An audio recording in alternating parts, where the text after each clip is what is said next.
What can you expect from Mac Cafe with the new flavors that you can offer to the public?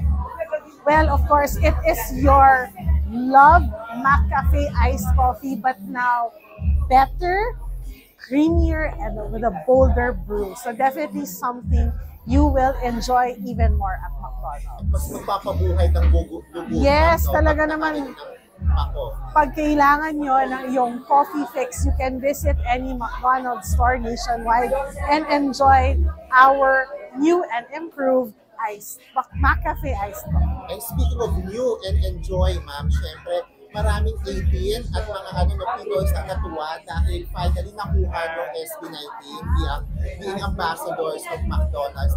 How does it feel, ma'am, to be able to collaborate with the kings of P-pop? Well, una sa lahat, sobrang happy kami to have SB19 as part of the McDonald's Philippines family.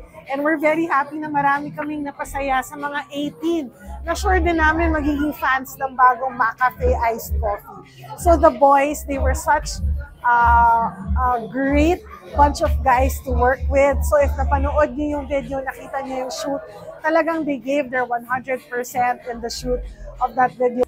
Nice group of guys. They're really committed to their craft. They love their fans. And they're always looking for opportunities to make a difference and to help people.